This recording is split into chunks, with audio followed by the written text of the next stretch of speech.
Hello. Welcome to the Smile Revolution Show. Thanks for coming live and on replay.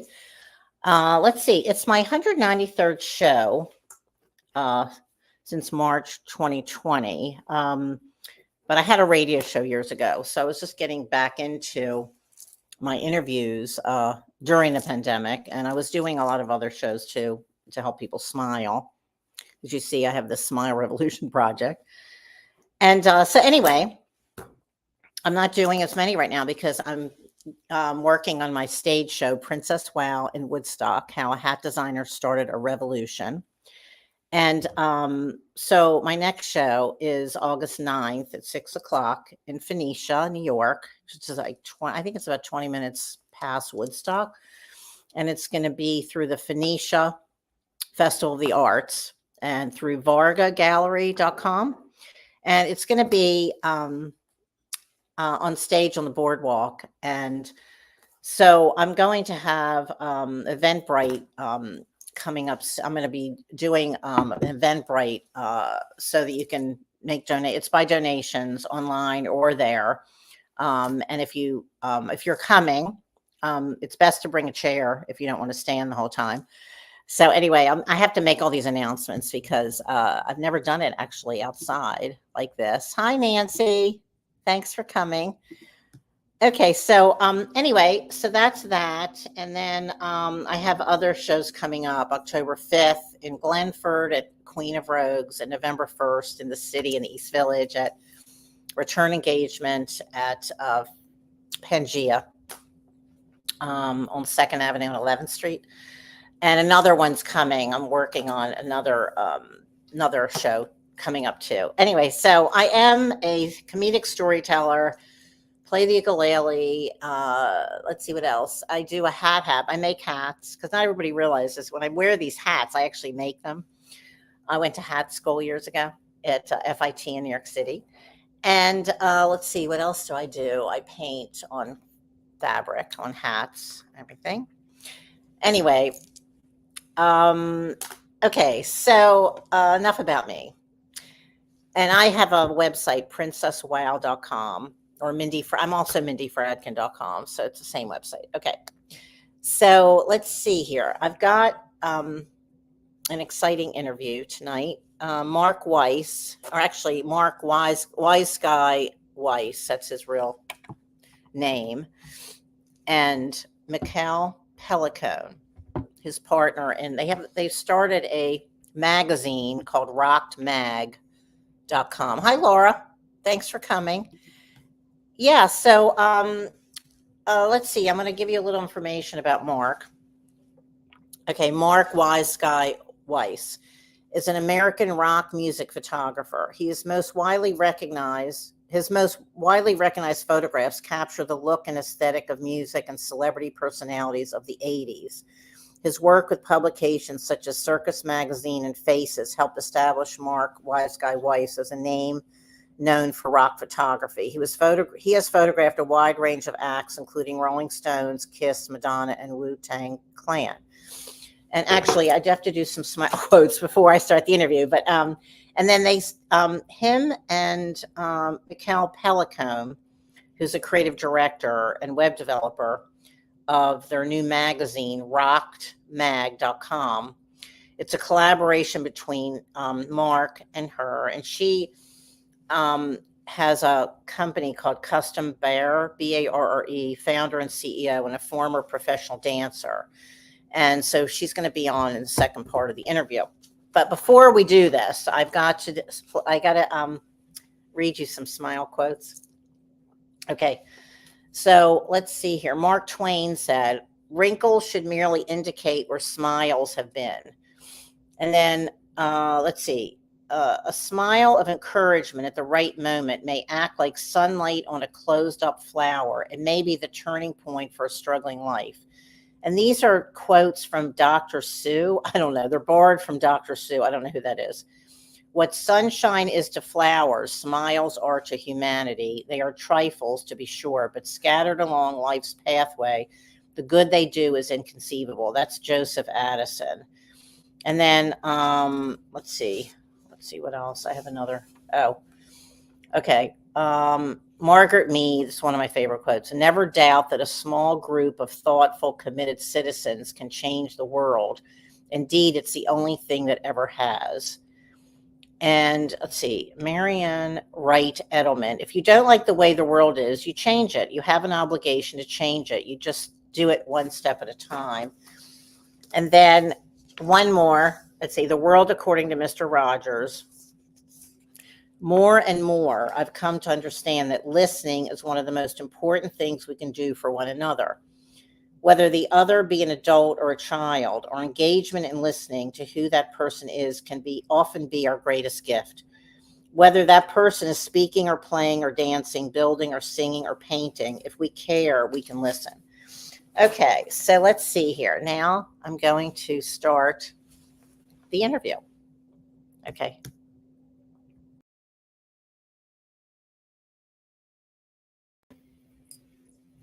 Hi, Mark. Hello, how are you, Mindy? I'm good. How are you? It's so good to see you. You too. It's been a while, right? Almost a year. It could have been a year already. I think it was last year, right? When you had that opening at in Kingston Pop Museum with John Stavros. Yeah, that was a great time over there. He's great. A lot of nice people, including yourself, Mindy. Thank you.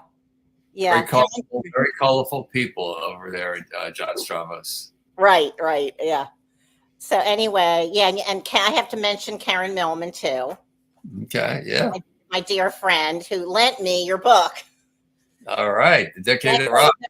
Yes. And anyway, it was such an amazing exhibit, and you had the videos of all these famous rock stars that you've interviewed, and it was really cool. So I have all your information up there.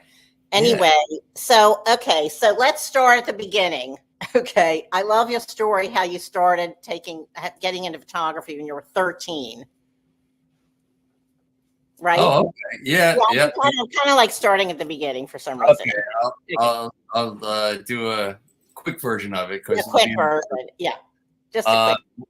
Well, I was 12 years old and I was mowing lawns, and I went to this. I was, kept looking for, more lawns to cut, and this one guy that usually cut it, it was really long. So I knocked on his door and I said, "You need your lawn cut?" And he goes, "No, I do it myself." And I said, "Well, it doesn't look that way." And he kind of smirked at me and he said, "I'll stay right there." He comes back with this camera and he said, "If you mow my lawn for the season, like 8 cuts, I'll give you this camera." And I'm thinking, all right, I'll sell it at the pawn shop down the street, make a couple $100 for it. Long story short, I started riding my motorcycle. I had a little mini bike, and I got in an accident with my friend and kind of got unconscious. And I was for the summer, I was kind of bedridden, just kind of recovering from this traumatic, motorcycle accident. And the camera never left the shelf. So I kept looking at the camera while I'm in bed. And then finally I grabbed it and started looking at it and kind of got intrigued with it. And then I started going to actually, it was before that I started taking an interest in it and started developing pictures. And it was kind of like magic to me. You take pictures, you develop it. Next thing you know, it's this white piece of paper turning into this image. So right. My background photography, I know, it's really cool. So for a 13-year-old kid, it was kind of amazing. And then kind of got bored after a year of taking pictures of my brother and my dog. But then I started going to concerts, and it was Crosby, Stills, Nash & Young in the summer of 1974, which is the next summer.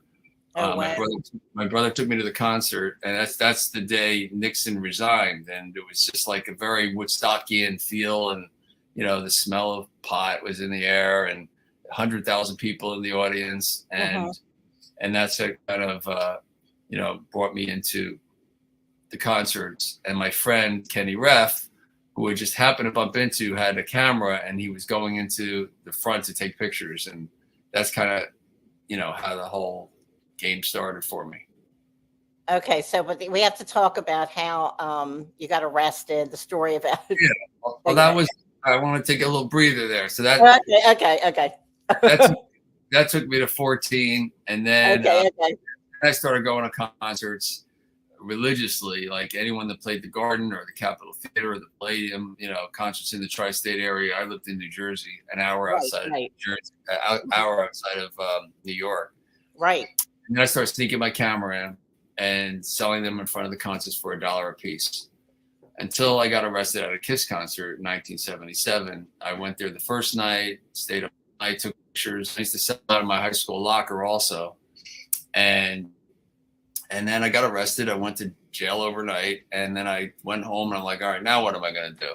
Right. And I picked up this magazine that my brother subscribed to for the last few years called Circus, which is the big rock magazine. And I went to the masthead, and I looked at the address, and it said, it was in New York City, like 57th Street. So I took the train in with my portfolio that I put together and just went there, knocked on the door, and I kind of told the secretary what happened, and she took a liking to me.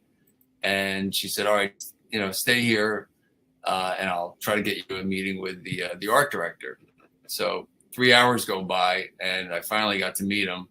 And then Joe Rothberg, who was the editor of Circus, the owner of it, was in too. He called him in, and they liked me, and they just said they wanted me to use a different kind of film. They wanted me to shoot Kodachrome instead of Ektachrome because it was more vibrant for the magazine. And then 6 months later, Aerosmith played with Ted Nugent over in Giant Stadium in New Jersey, and I snuck my camera in, and I got some pictures of Aerosmith. The secretary, Marianne, called me up and said, hey, do you happen to have any pictures of Aerosmith?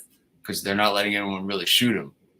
And I said, yeah. I stuck my camera in, and I brought them over. And my first picture published a couple months later was a picture of Steven Tyler in the centerfold. Beatles were on the cover. It was the October 78 issue. And then I just the ball started rolling from then on out. That's amazing. It's a great story. So anyway, okay, so that was back then. Okay, so now all these years later, what prompted you to this is your only book you've ever done, right? Yeah. Well, I was so busy in the 80s because once the ball started rolling, I was the go-to guy. Yeah. Like you were touring all over with them on the tour buses, everything, right? All the bands from Aerosmith to Van Halen and Ozzy Osbourne, Mötley Crüe. I would go on tour with them and take pictures and get them in the magazine. So I was like the guy. And then I started doing album covers, for Bon Jovi and Twisted Sister and Doc and Cinderella, all these bands. So I was the guy that they wanted me to shoot, and I quickly got a name for myself. And I was so busy in the 80s that I didn't really have time for a portfolio. I was going from tour to tour, and and so in 1990, when it all crashed and kind of the music changed to the Soundgardens and Nirvanas and all that. That's when it slowed down for me too, really. I mean, I shifted to the boy bands and to pop and rap, and I kind of diverged a little bit while it was going on. But I thought then I would put a portfolio together, but it really didn't matter then because people didn't want they didn't want Bon Jovi and Ozzy. They didn't want to see that, right. So it's like I almost had to hide my photos. I was finally ready to do a portfolio. I thought I had time now, and it didn't even matter. So fast forward 30 years, and me doing other things. I was working with some classic rock bands like Leonard Skinner and Styx, doing album cover design, and there were these classic rock bands from the 70s were now in the 90s starting to become relevant again. And they were starting to play theaters, and this label called CMC Records started hiring me to do the album covers and doing some videos and home videos and things like that. So that kept me busy. But then, it just wasn't time yet for me to do a book. I kind of got busy doing the hip hop. I was doing like Usher, all these I kept busy doing other things, and Right. it really, I didn't feel like at that point it was interested in that music Right. until when I did it. Like I actually started doing the book. Maybe it was like 13 years ago, and it took me like 5 years to make. Oh. And it was released 4 years ago. So Right. really, yeah, it was really 12, 13 years ago is when I signed the contract with the publishing company. And it took Oh. it almost took 8 years to really produce, believe it or not. Oh, wow. And so I consider it like my portfolio. So the It's decade that amazing. it's portfolio. Yeah, it's really great. And the thing is that I'm doing a series of like art and music scene from the 80s. There's a resurgence now and interest in the 80s, as you know. So it's like, right? I mean, it's a good time that you did do it too. Yeah, it's a good time, and it's picking up again. A&E just did a series with Alice Cooper and Ozzy and Bret Michaels, Dee Snider, Sebastian Bach, and all those just came out. And they interviewed me for it too on all of them. I'm on the, and they use my photos and great. And we tell the stories. And what's that called? It's called Biography. It's on like Sebastian Bach has one. Yeah, it just came out. Like Sebastian Bach one just came out, where we talk about how, because he was at my wedding in '87, so we showed video footage of him performing at my wedding. Oh, wow. Still talking about it. Oh, that's cool. Yeah, so that's really neat. Yeah. Yes, that's what I'm saying. I know it's the right time for everybody's into the 80s. That's what I keep seeing everywhere. So I've been doing that. So anyway, and you're also like everyone, you became friends with everybody too. Like everybody, when I've been reading about you, it's like everyone loved you and you became like part of the scene with everybody, right? You're still friends with a lot of them, right? Yeah. Yeah. I mean, every time I shot a new band, it was like having 4 or 5 new friends, and most of them are still there being my friend. And they're playing like theaters, or they broke up, or they're playing, and they're still, it's my way of meeting people and having some good friends, because we all like the same thing, so it's always fun to yeah, and I see with all your pictures, you look like them too. You're kind of like just fit into the scene, even visually, like the way you look, and you're just I can see you're very likable and friendly and just a really good person, so they just all embrace you, and very talented, of course. Thanks. Well, all that other stuff, believe it or not, it counts just as much as being talented. I know. I agree. Right. I think so too. Yeah, because you're just like, you look like them. You look like part of, like, you could have been a musician, like the way you look and everything too. Well, so people in bands, they want to be around people that they like to be around. They might not be the best guitar player, the fastest guitar player, but it's the guitar player that makes them feel they do their job better. So by having people around you, this is in any business really. If you feel good around certain people, you want them around you, because they make you produce better, because they make you feel good by being around them. Exactly. Okay, so I have some photos. Hold on 1 second. Let me find them. Okay, here. But they have like a watermark, I guess. But that's okay.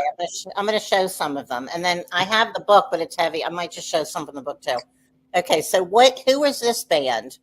That's Metallica.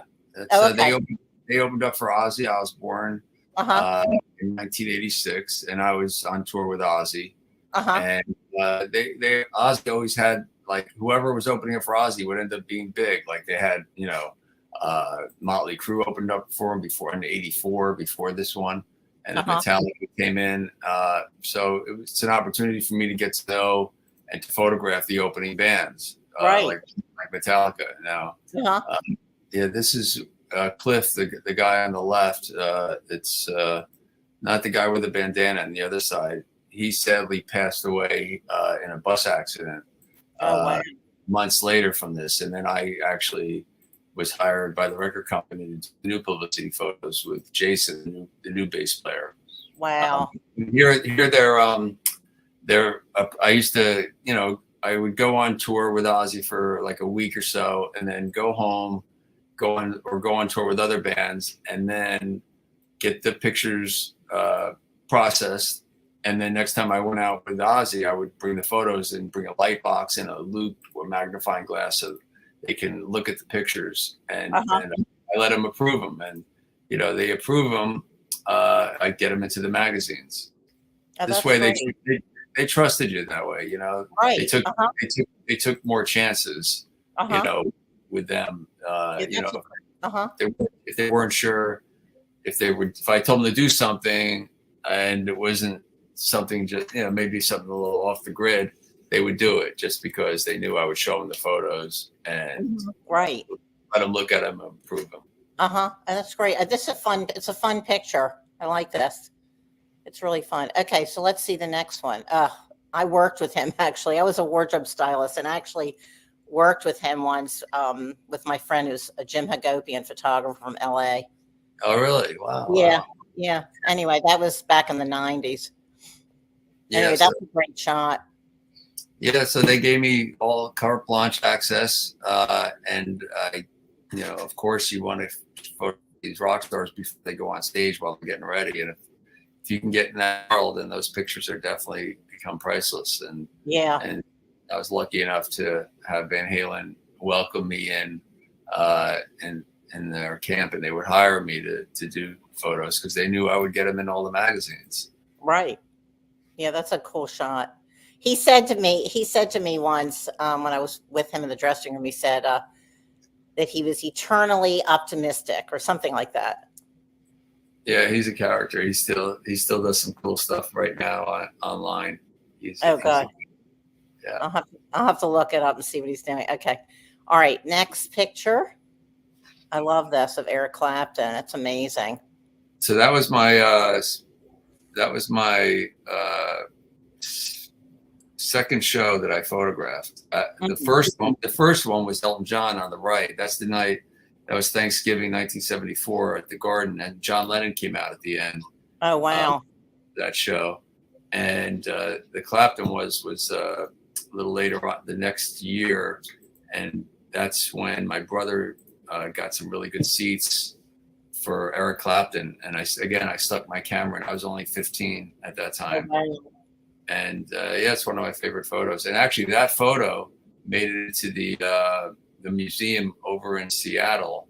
The music, I forget the proper name of it, but they had the brownie. That's what Eric called that good Fender. It was the brownie, and they had that actual guitar. And they were going through social media. They found the photo and they licensed the photo for several months to put behind it. So they made a big mural of that photo behind the actual guitar, which was pretty exciting for me to know that I was 15 years old and this photo is in a museum.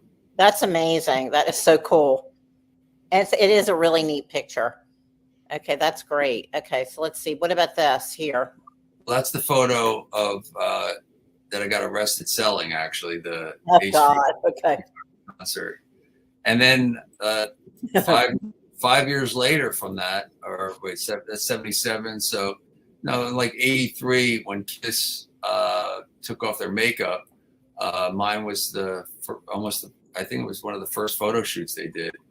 And then I started working for them after that first photo shoot when they took the makeup off. And my studio in New York was 2 blocks from where I got arrested in New York City.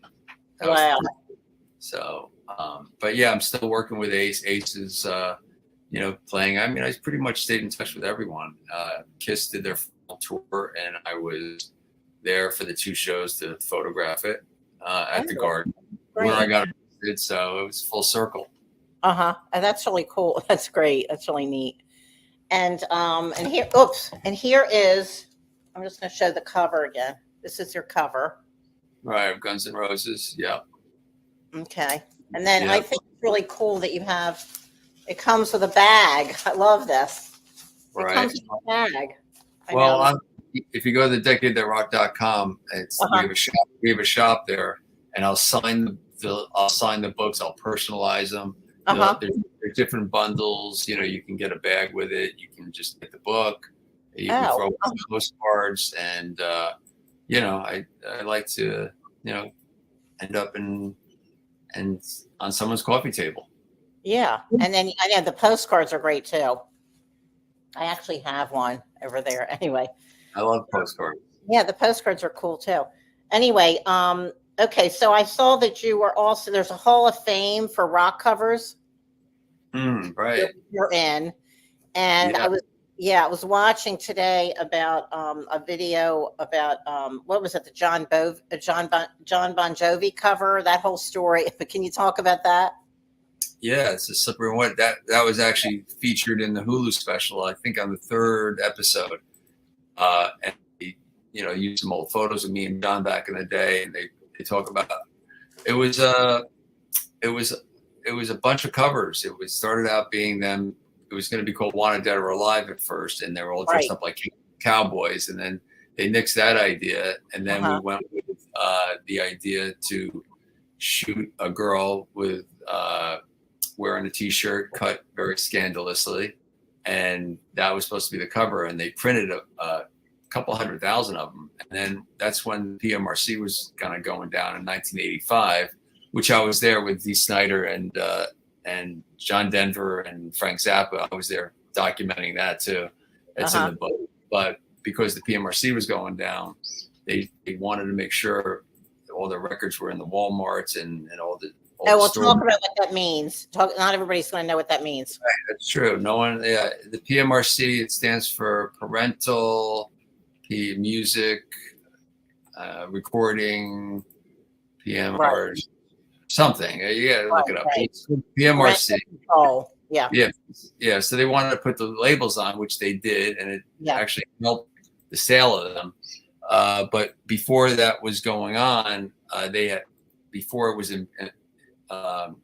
implemented, the record company said, we better stay away from this image because we might not be able to get in all these stores that we need to be in. So we tried we did something with a bar of soap where we hired this hand model and it says Slippery When Wet on it. And we tried that, and I didn't get that at all. So I did it, went through the motions, and then we really didn't have any ideas. And then John called me up and he's like, I'm coming over. We have to do something. I said, well, what are we doing? He goes, just have a black garbage bag there. And I said, okay. And so I hung up this black hefty garbage bag, and I sprayed some droplets on it. And then he just wrote Slippery When Wet. And then he left. I said, well, do you want to see the Polaroids? He goes, just send that to him. We're done. And that's what it was. So that was the album cover. Yeah. That's funny. It's a funny story. It's all the different stages. And then they still sent the album covers, the second one with the, right? It still was shipped before. It was still shipped in a lot of places. Yeah, right? it went to Japan. That was the cover in Japan. The second version, the one with the pink border. Exactly. Yeah. Yeah, I know. With the woman. Okay, I know. Yeah, and then they stopped it. Yeah. Yeah. It's such a funny story. It is funny how it ended up a garbage bag. It is funny though. Right. Yeah. And it's a great album, right? It did well, didn't it? They figured, let the music sell it. Right. Yeah. We need a cover with a girl on it to help sell it. Right. Let's just keep it simple. I mean, Back in Black, really famous. He was already still really popular by then, right?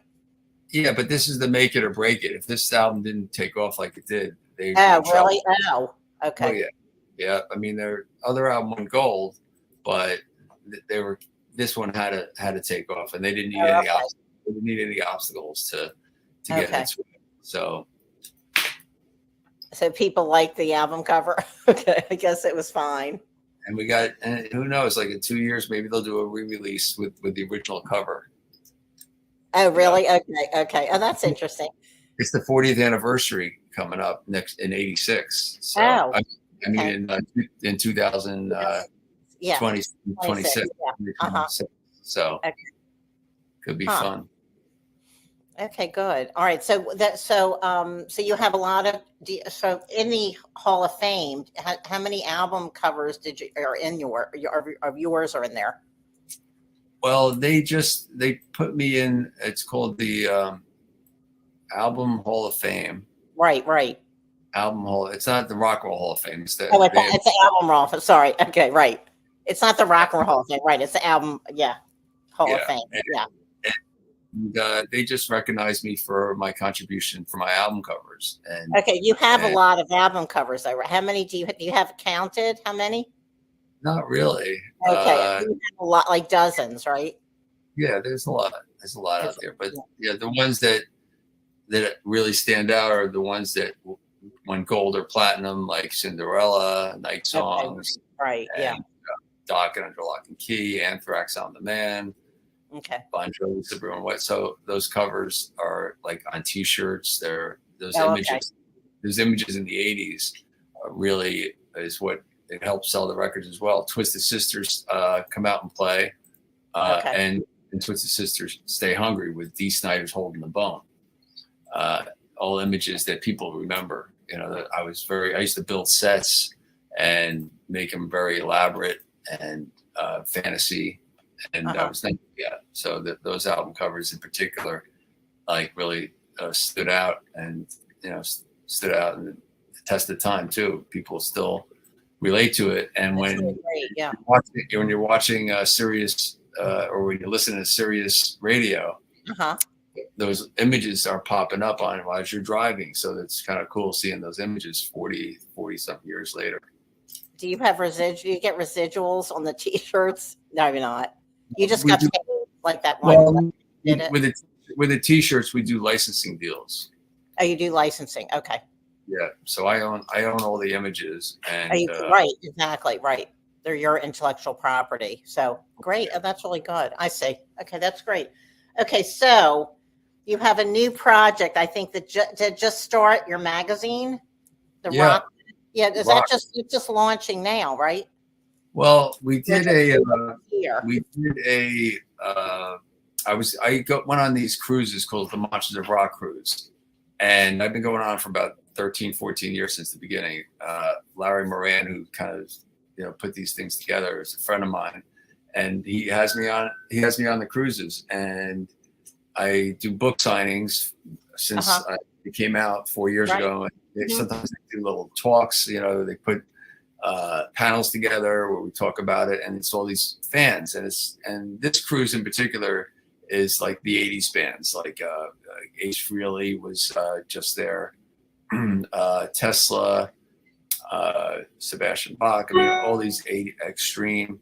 So all these bands that from the 80s that are in the book are now on this cruise. So Michal, who is my girlfriend, we started talking about, doing a magazine. And I said, well, why don't we do a magazine for the Monster of Rock cruise? And this is like 3 weeks before the cruise, 2 weeks, I think. And she's like, because she does graphic design, she does web development, web design. She has a ballet bar company called Custom Bars. Right. That's what she does. But she's a very creative person. And she kind of said, okay, let's do it. Now, before that, to backtrack a little bit, we put out a book and we started a publishing company called Mima Productions. And we put out a book on Kevin Dubrow, and that was very successful. That was our first bit of working together in kind of this field. So then I just thought of the name Rocked. And I said, that's a great name for a magazine. And it's kind of a takeoff of the decade that rocked. Right. So I had the name, but we didn't have a magazine.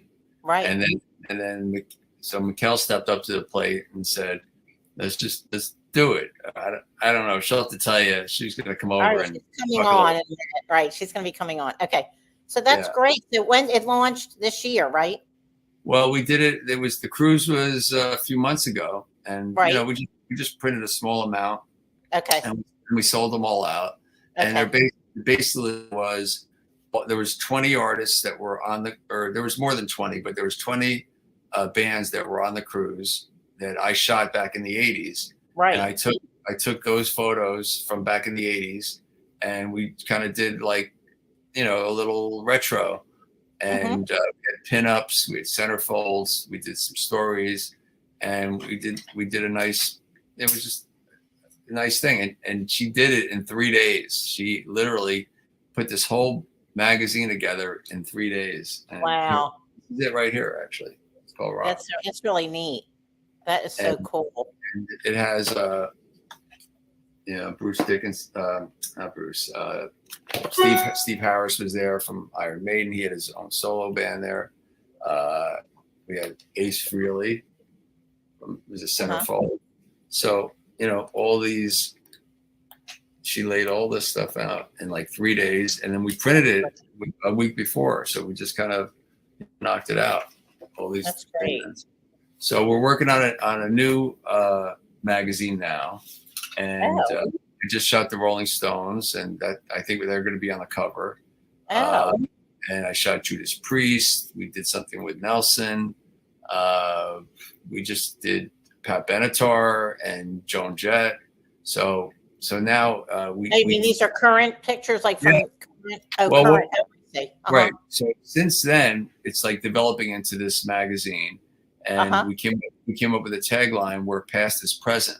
So we're gonna have past photos that I shot from back in the day, and then we're gonna have present photos that we did, and new interviews. And my buddy Keith Roth, who does Sirius Radio, he does some interviews. He interviewed so the Nelsons, as well as Michal interviewed the Nelsons too, the twins, and the guy the guitar player from Judas Priest. So we're going to start doing interviews, and we're going to pull interviews from back in the day too, of Mick Jagger, or try to find an old interview he did. And we're just tying it together, and we're creating a magazine that the kids can because they look at the photo for a second and they're gone.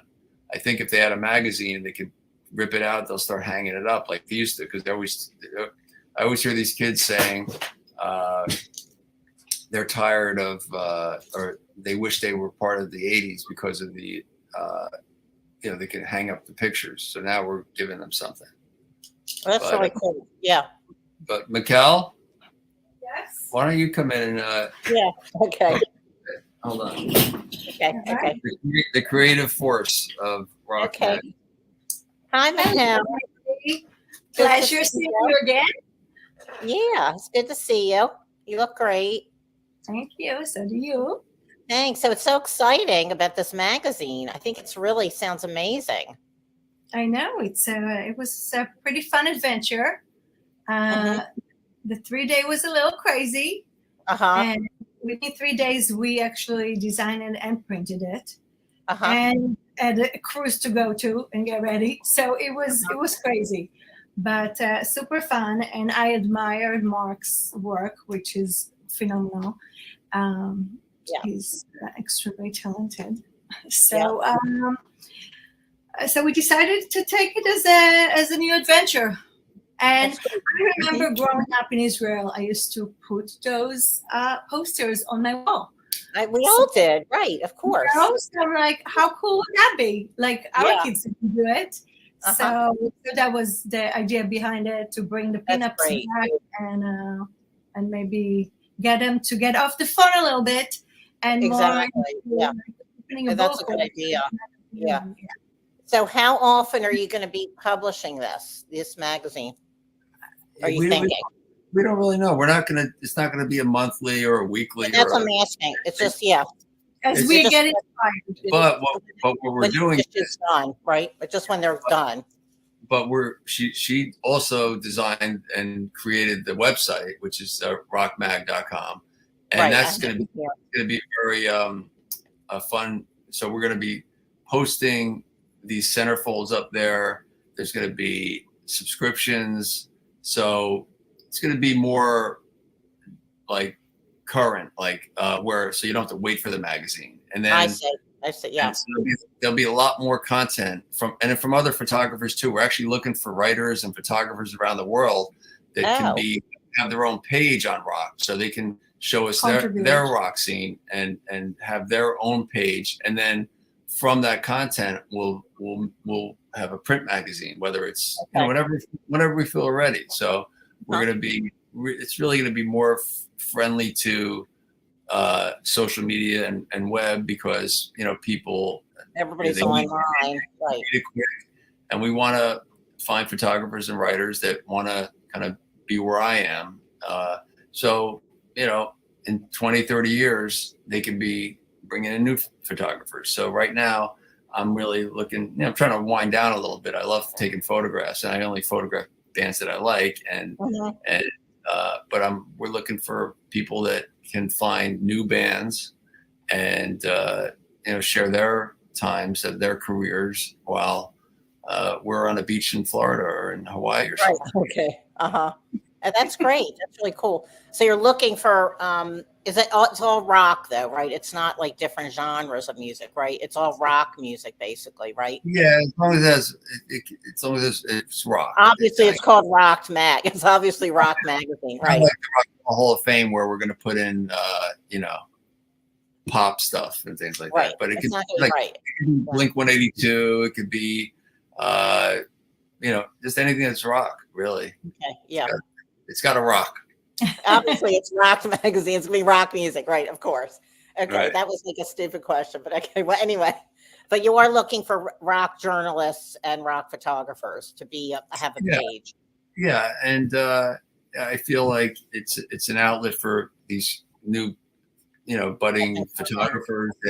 We'll give them a place to, showcase their work, and instead of just posting it on their social media. So it'll get some attention, and it's up to them to build their career on however they're going to build it. Right. So, yeah. That sounds neat. That sounds really good. So let's see. Is there anything else that you wanted to talk about to wrap it up? Anything else? Final words about your magazine or the book, which is amazing. This book is incredible. I'm just like, I've been digging through it. It looks bigger than you. It's huge. It's definitely heavy. It's definitely heavy. Yeah. It's a coffee table book. But anyway, but it's amazing. It is so great. And it's great to read all about you too. It's really inspiring to hear your story and everything. Oops, sorry about it. That's me. Well, we're going to put these rock magazines out, and then I look at it as a collectible. And then if you get enough of them, maybe we'll make a coffee table book out of the rock magazine. Right. And it's a way where, like, this book took me 5 years to make, The Decade That Rocked. And it's like an easy way to get something, put it out, and then move on to something else. Right. So because I love the process of doing it, but it was just too overwhelming, like, to put that out. I'm glad I did it, and I'm glad I took the 5 years that it took. But I don't want to wait another 5 years to put out another Decade That Rocked. So this will help me get my material together for. That's a great idea. It's really, it's really great. And also we're going to be doing like one shots like on Van Halen, or Twisted Sister has their 40th anniversary of Stay Hungry. So we're talking to them about doing a special magazine, editions. Like just that one, So we're gonna, just like back in the 80s when you had like, Mötley Crüe and Van Halen, like how they put one against the other. So we're just gonna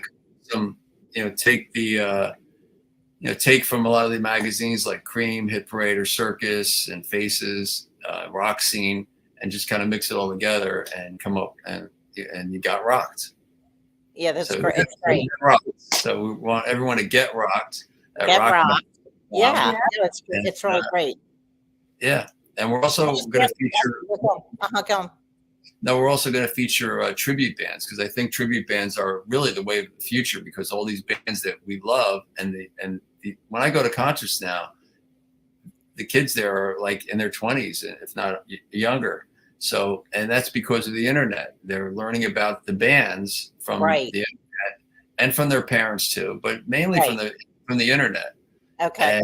And they're there and they're young, and that's why I feel like having this magazine could really it could spark what we had that they've been complaining about missing. So we're giving them back something, and there's no other magazine out there with it that's doing like pinups and centerfolds and old school. So Oh, good. Oh, that's great. Oh, that's really good. I'll just ask you one more question about your I guess it's your tagline, Weissguy. You've got your stage name, whatever you call it. Weissguy. Yeah, your tagline or whatever it is. Hey. It's your name. So who gave you that? Who gave you that? Yeah, I was on a tour bus with Mötley Crüe and for a few days, and we were getting having some Jack Daniels and drinking, and me and Mick Mars, the guitar player, were watching the Three Stooges, and all of a sudden Mo or Larry, one of the guys, one of the scenes that he always says, "Hey, Weissguy." So right. So then he started calling me, and I'm also a practical joker. I have the dollar trick, I'll pull the dollar string and I'll get them with it. I'll have the fake camera with the water gun. So I was known for that. Still am. Okay. And so after that tour, after those 3 or 4 days, everyone was calling me Weissguy. Okay. And then when I was doing an assignment for Faces magazine, and I said, why don't we put in the byline, Mark Weissguy Weiss, and then that's where it stuck. Okay, it's great. I love it. It's really good. Yeah. So anyway, it's great to see you again, and it's really was great to talk about what you're doing, and it's really exciting. And I'm really glad we got to do this today. And also, if you read about us, because in the Rock Mag, if you go online, yes, you read about me and you read about Michal. Her background is, well, as it says, is from web development, but also she has an amazing company. That's actually the number one company called Custom Bars, and she's a manufacturer. And she kind of started it 13 years ago, raising 4 kids out of her basement, and now she's 14. And now she's has a manufacturing plant where they're selling all around the world. And Erin, tell them about that and like where they are now, like the TV shows and Vegas and all that. Yeah, I started Custom Bars 14 years ago out of a need to stay in shape while raising 4 kids, and with background in dance. I danced since I was 3 years old. So I was always like into music, into dance, and I saw a need for a bar. I thought it was a great idea. My partner at the time thought it was a terrible idea, and I didn't care. I just went for it. And today is 14 years later. The bars are featured in Glee, in Smash, and it's on Nike on the Nike website. Right now, it's on the Nike website. Peter Frampton actually bought a bar. So they use them for rehabilitation, for ballet, for bar fitness. That's great. That's really great. CustomBars.com. It's impressive. Yeah, that's really wonderful. Okay, well, you two are doing great things, and I'm really glad to learn about the book and your magazine, and I was grateful to meet you last year, and I'm glad we finally did this. Yes, it's a perfect time. It was perfect timing. So anyway, so good to see you, and I will be talking to you later. Thanks so much for coming and taking the time. And don't forget, get rocked. Okay, we're going to get rocked. Okay. All right. Take care. Anyway, I hope you enjoyed that interview with them, either live or in replay. And I'm not going to be doing another interview till after my August 9th show at Phoenicia. But stay tuned. Oh, you like that, Nancy? Oh, good. I'm glad. Oh, good. I'm glad. I know it's really cool what they're doing and everything. It was really fascinating to me too. So anyway, lots of love, and keep smiling and keep sweet. No matter what, I know we're having lots of challenges in our US of A these days and in the world too. But the more people who are uplifting others, the better, and who can smile through all the challenges and be grateful. So anyway, I'm not ignoring things. I'm just like needing to stay uplifted to help others. So anyway, lots of love, and I'm going to finish with my credits. And let's see here. Okay. It's called the Smile Revolution that comes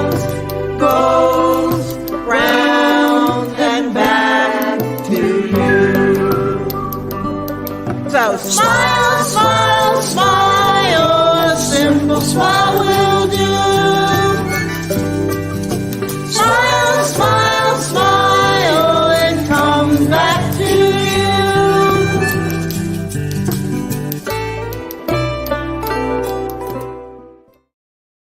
Bye. Oh, thanks, Nance. Oh gosh, I'm glad. I'm glad I could be of service. Lots of love. Bye.